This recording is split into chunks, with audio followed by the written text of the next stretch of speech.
sixth grade. Today we're going to go ahead and read Chapter 10 of Where the Red Fern Grows. Assignments are going to be a little bit different this week, so we're still doing 3 chapters. That should get us done the week before school lets out. But I'm not going to give you a question page every day, so I will post the questions on Wednesday, and it will all be on one document. For all 3 chapters together. So hopefully that makes it a little easier for you guys to do and easier for me to grade. So it's a win-win situation. So I'm going to go ahead and share my screen, and then we'll get into chapter 10 of Where the Red Fern Grows. So Billy caught that coon in the sycamore tree. The gust of wind blew the tree down. The dogs were able to, were able to get that raccoon, and so that is their first raccoon that they got. So moving on from there, chapter 10. So Mama made me a cap out of my first coon hide. I was as proud of it as Papa would have been if someone had given him a dozen Missouri mules. Mama said afterwards that she wished she hadn't made it for me because in some way wearing that cap must have affected my mind. I went coon crazy. I was out after ringtails every night. About the only time I didn't go hunting was when the weather was bad, and even then, Mama had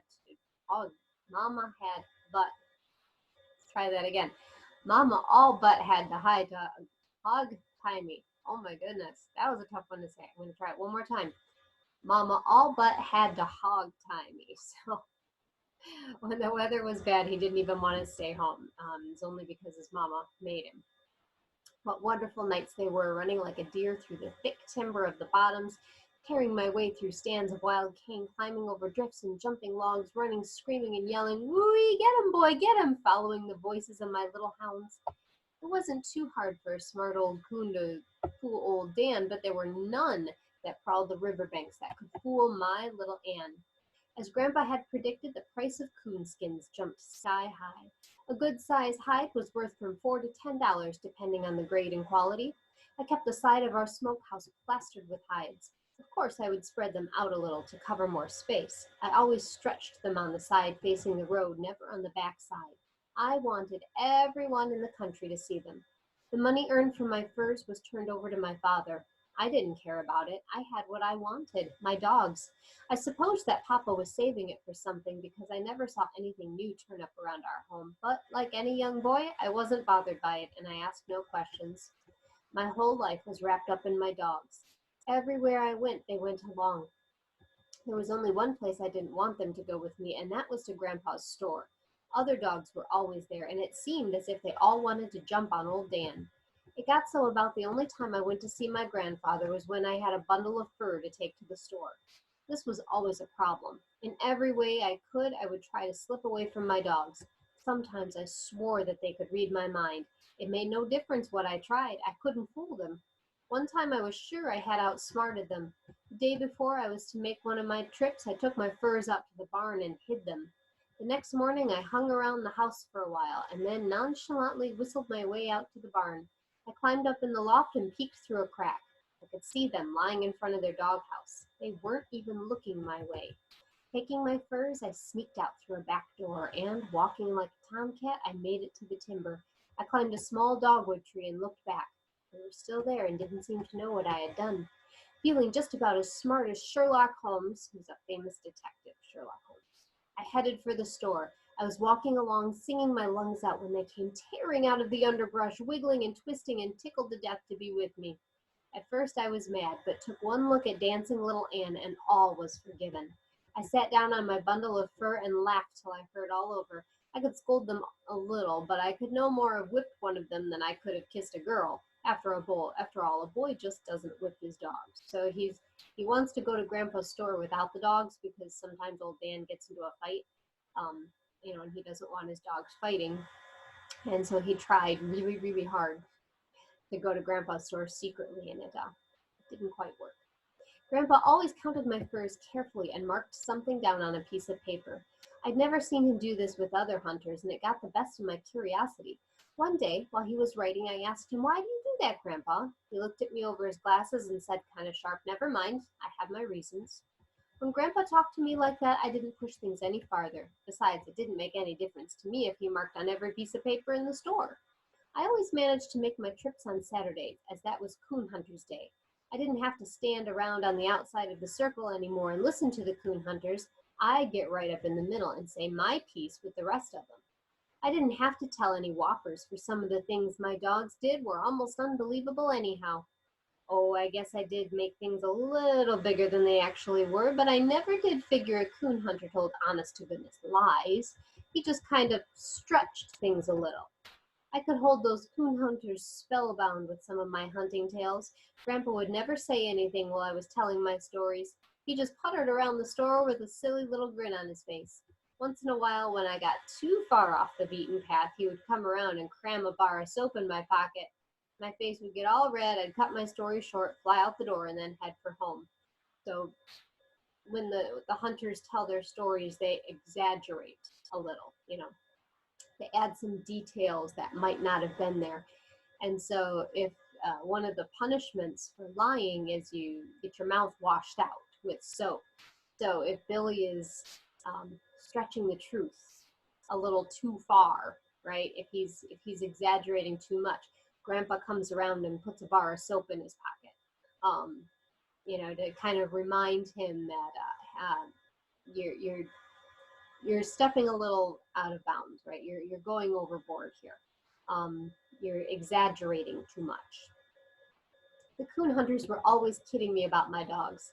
Some of the remarks I heard made me fighting mad. I never saw hounds so small, but I guess they are hounds. At least they look like it. I don't believe little Ann is half as smart as he says she is. She's so little, these old coons think she's a rabbit. I bet she sneaks right up on them before they realize she's a dog. Some of these nights, a big old coon is going to carry her off to his den and raise some little coon puppies. I always took to their kidding with a smile on my face, but it made my blood boil like the water in Mama's tea kettle. I had one way of shutting them up. Let's all go in the store, I'd say, and see who has the most hides in there. It was true that my dogs were small, especially little Ann. She could walk under an ordinary hound. In fact, she was a regular midget. If it had not been for her long ears, no one could have told she was a hound. Her actions weren't those of a hunting hound. She was constantly playing. She would play with our chickens and young calves, with a piece of paper or a corn cob. What my little girl lacked in size, she made up in sweetness. She could make friends with a tomcat. Old Dan was just the opposite. He strutted around with a belligerent and tough attitude. Although he wasn't a tall dog, he was heavy. His body was long and his chest was broad and thick. His legs were short, big, and solid. The muscles in his body were hard and knotty. When he walked, they would twist and jerk under his skin. He was a friendly dog. There were no strangers to him. He loved everyone. Yet he was a strange dog. He would not hunt with another hound other than little Ann, or another hunter, not even my father. The strangest thing about old Dan was that he would not hunt even with me unless little Ann was with him. I found this out the first night I tried it.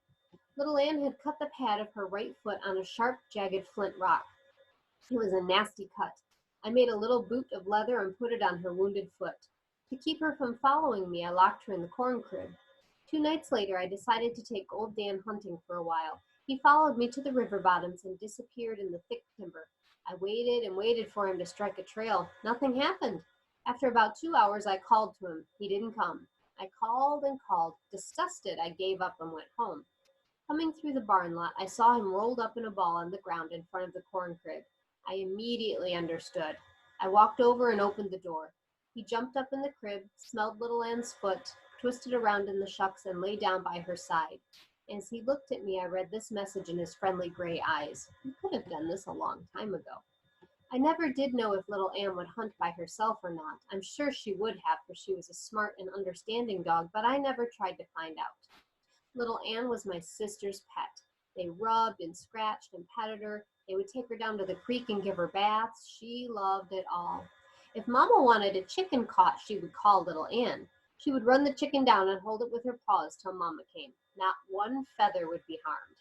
Mama tried old Dan once. Before she got the chicken, there wasn't much left but the feathers. So old Dan ate the chicken. By some strange twist of nature, little Ann was destined to go through life without being a mother. Perhaps it was because was stunted in growth, or maybe she was the runt in a big litter, or maybe because she was the runt in a big litter. That may have had something to do with it. So she never had puppies, little Ann didn't. During the fur season, November through February, I was given complete freedom from work. Many times when I came home, the sun was high in the sky. After each hunt, I always took care of my dogs. The flint rocks and sawbriars were hard on their feet. With a bottle of peroxide and a can of salve, I would doctor their wounds. I never knew what to expect from old Dan. I never saw a coonhound so determined or one that could get into so many predicaments. More than one time, it would have been the death of him if it hadn't been for smart little Ann. One night, not long after I had entered the bottoms, my dogs stuck the trail of an old boar coon. He was a smart old fellow and had a sack full of tricks. He crossed the river time after time. Finally, swimming to the middle and staying in the swift current, he swam downstream. Knowing he would have to come out somewhere, my dogs split up. Old Dan took the right side, little Ann worked the other side. I came out of the bottoms onto a gravel bar and stood and watched them in the moonlight. Little Ann worked downriver, and then she came up. I saw her when she passed me going up the bank, sniffing and searching for the trail. She came back to me. I patted her head, scratched her ears, and talked to her. She kept staring across the river to where old Dan was searching for the trail. She waded in and swam across to help him. I knew that the coon had not come out of the river on her side. If he had, she would have found the trail. I walked up to a riffle, pulled off my shoes, and waded across. My dogs, a riffle is like a part in the river or the creek that's not deep. So sometimes when you wade in, it gets deeper and deeper and deeper in the water. But a riffle kind of makes a shallow spot where you can walk across. And that's what Billy means when he says a riffle. My dogs worked the riverbank, up and down. They circled far out into the bottoms. I could hear the loud snuffling of old Dan. He was bewildered and mad. I was getting a thrill from it all, as I had never seen them fooled like this. Old Dan gave up on his side, piled into the river, and swam across to the side little Ann had worked. I knew it was useless for him to do that. I was on the point of giving up, calling them to me and going elsewhere to hunt when I heard the bawl of little Ann. I couldn't believe what I heard. She wasn't bawling on a trail. She was sounding the tree bark. I hurried down the bank. There was a loud splash. I heard old Dan swimming back. By this time, little Ann was really singing a song. In the bright moonlight, I could see old Dan clearly. His powerful front legs were churning the water. Then I saw a sight that makes a hunter's heart swell with pride. Still swimming, old Dan raised his head high out of the water and bawled. He couldn't wait until he reached the bank to tell little Ann he was coming. From far out in the river, he told her. Reaching the shallows, he plowed out of the river onto a sandbar. Not even taking time to shake the water from his body, again he raised his head and bawled and tore out down the bank. In a trot I followed, whooping to let them know I was coming. Before I reached the tree, old Dan's deep voice was making the timber shake.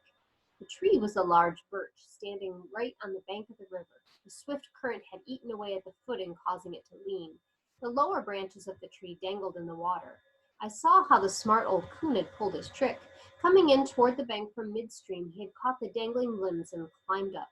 Exhausted from the long swim, he stayed there in the birch, thinking he had outsmarted my dogs. I couldn't understand how little Ann had found him. It was impossible to follow the tree toward the bottoms. It was too much off balance. I did the next best thing. I cut a long elder switch. Unbuckling one of my suspenders, I tied it to the end and climbed the tree. The coon was sitting in the fork of a limb. Taking my switch, I whopped him a good one, and out he came. He sailed out over the water. With a loud splash, he hit the water and swam for the other side.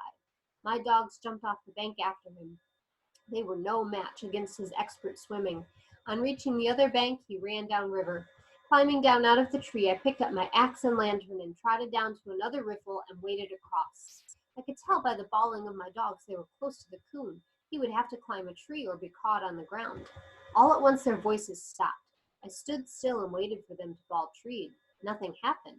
Thinking the coon had taken to the river again, I waited to give them time to reach the opposite bank. I waited and waited. I could hear nothing. By then, I knew he had not crossed over. I thought perhaps they had caught him on the ground. I hurried on. I came to a point where a slough of crystal clear water ran into the river. On the other side was a bluff. I could hear one of my dogs over there. As I watched and waited, I heard a dog jump in the water. It was little Ann. She swam across and came up to me. Staying with me for just a second, she jumped in the slough and swam back to the other side. I could hear her sniffing and whining. I couldn't figure out where old Dan was.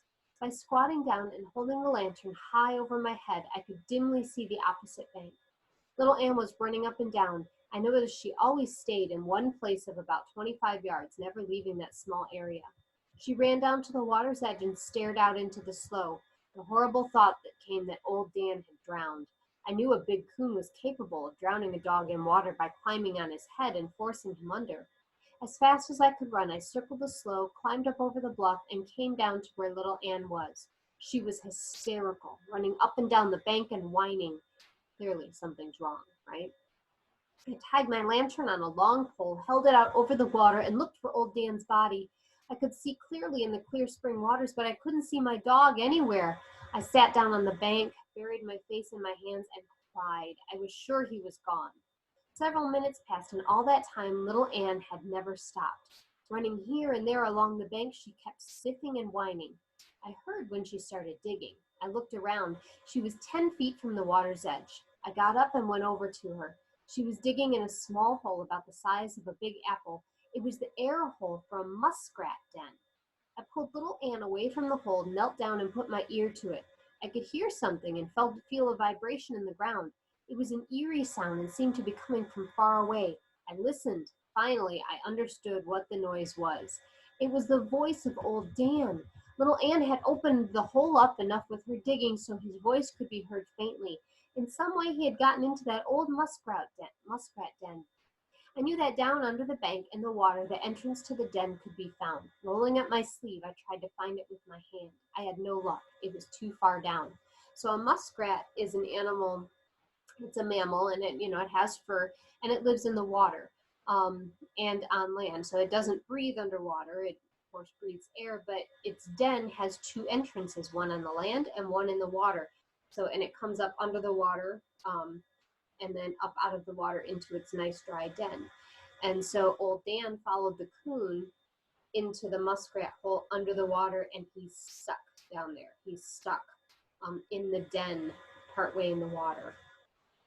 There was only one thing to do. Leaving my axe and lantern, I ran for home. Picking up a long-handled shovel, I hurried back. The sun was high in the sky before I dug old Dan out. He was a sight to see, nothing but mud from the tip of his nose to the end of his tail. I held onto his collar and led him down to the river to wash him off. The water there was much warmer than the cold spring water of the slough. After washing him, I turned him loose. Right back to the hole he ran. Little Ann was already digging. I knew the coon was still there. Working together, we dug him out.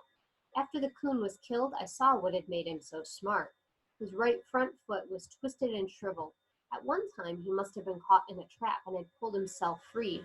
He was an old coon. His face was almost white. He was big and heavy and had beautiful fur.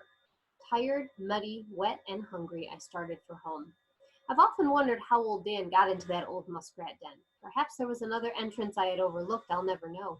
One night, far back in the mountains in a place called the Cyclone Timber, old Dan really pulled a good one. So old Dan is not the brightest bulb, okay? He's a sweet dog. He's a friendly dog, but he's not that smart. We're about to see why. Many years before my time, a terrible cyclone had ripped its way through the mountains, leaving its scar in the form of fallen timber, twisted and snarled. The path of the cyclone was several miles wide and several miles long. It was a wonderful place to hunt, as it abounded with game. My dogs had struck the trail of a coon about an hour before. They had really been warming him up. I knew it was about time for him to take up a tree, and sure enough, I heard the deep voice of old Dan telling the world he had a coon up a tree. I was trotting along, going to them, when his voice stopped. I could hear little Ann, but not old Dan. I wondered why and was a little scared, for I just knew something had happened. Then I heard his voice. It seemed louder than it had been before. I felt much better. When I came up to the tree, I thought little Ann had treed old Dan. She was sitting on her haunches, staring up and bawling the tree bark. There, a good 15 feet from the ground, with his hind legs planted firmly in the center of a big limb and his front feet against the trunk of the tree, stood old Dan, bawling for all he was worth. Above him, some 8 or 9 feet, was a baby coon. I was glad it was a young one, for if it had been an old one, he would have jumped out, old Dan would have followed, and he surely would have broken all of his legs. From where I was standing, I could see it was impossible for old Dan to have climbed the tree. It was dead and more of an old snag than a tree, with limbs that were crooked and twisted. The bark had rotted away and fallen off, leaving the trunk bare and slick as glass. It was a good 10 feet up to the first limb. I couldn't figure out how old Dan had climbed the tree. There had to be a solution somewhere. So old Dan is up in the tree, a good 15 feet in the tree. And so Billy's trying to figure out how. Walking around to the other side, I saw how he had accomplished his feat. There in the bottom was a large hole. The old tree was hollow. Stepping back, I looked up and could see another hole, which had been hidden from me because of old Dan's body. He had simply crawled into the hole at the bottom, climbed up the hollow of the tree, and worked his way out on the limb. In some way, he had turned around and reared up, placing his front feet against the trunk. So the tree is hollow. It has nothing inside. So it's like a tube. And old Dan could climb up inside through the tube, and there was another hole up by a branch, and he came out the hole, so that's how he got up in the tree. So Billy has to get him out now. There he was. I didn't know what to do. I couldn't cut the tree down, and I was afraid to climb it for fear I would scare the coon into jumping out. If he did, old Dan would jump too and break his legs. I ran plan after plan around in my mind. None would work. I finally came to the conclusion that I had to climb the tree and get a hold of that crazy dog. I blew out my lantern, pulled off my shoes and socks, and started shinnying up the tree. I prayed that the coon wouldn't jump out. Inching along, being as quiet as I could, I made it up to old Dan and grabbed his collar. I sat down on the limb and held him tight. He would bawl now and then, and all but burst my eardrums. I couldn't drop him to the ground, and I couldn't climb down with him. I couldn't sit there on that limb and hold him all night. I would be no better off when daylight came. Glancing at the hole by my side gave me the solution to my problem. I thought, if he came out of this hole, he can go back in it. That was the way I got my dog down from the tree. This had its problems too. In the first place, old Dan didn't want to be put in the hole head first. By scolding, pushing, shoving, and squeezing, I finally got him started on his way. Like a fool, I sat there on the limb, waiting to see him come out the bottom, and come out he did. Turning around, bawling as he did, right back in the hole he went. There was nothing I could do but sit and wait. I understood why his voice had stopped for a while. He just took time out to climb a tree. So he shoves old Dan down the hole. Old Dan goes all the way back down, and when he comes out at the bottom on the ground again, he turns around and comes right back up. So, putting my ear to the hole, I could hear him coming. Grunting and clawing, up he came. I helped him out of the hole, turned him around, and crammed him back in.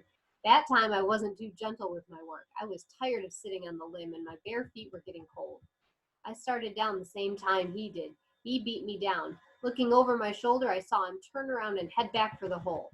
I wasn't far from ground, so I let go. The flint rocks didn't feel too good to my feet when I landed. I jumped to the hole just in time to see the tip end of his long tail disappearing. I grabbed it. Holding on with one hand, I worked his legs down with my other and pulled him out. I stopped his tree climbing by cramming rocks and chunks into the hole. How the coon stayed in the tree, I'll never know, but stay he did. With a well-aimed rock, I scared him out. Old Dan satisfied his lust to kill. I started for home.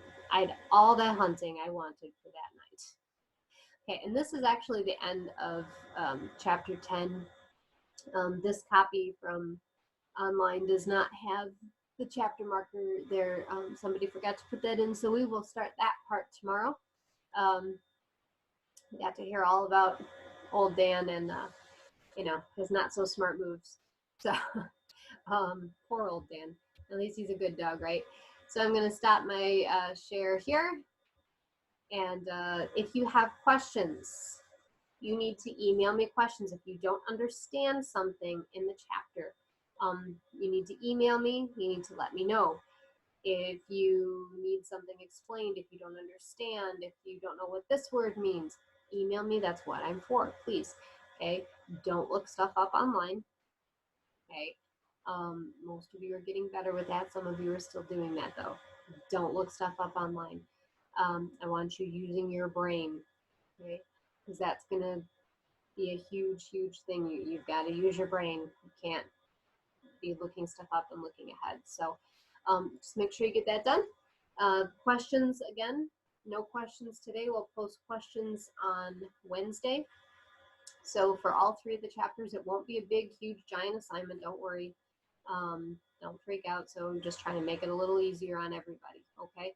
But definitely you're going to have to know what happened during the chapters in order to answer the questions and to do some of the activities, all right? So until next time, I will see you later.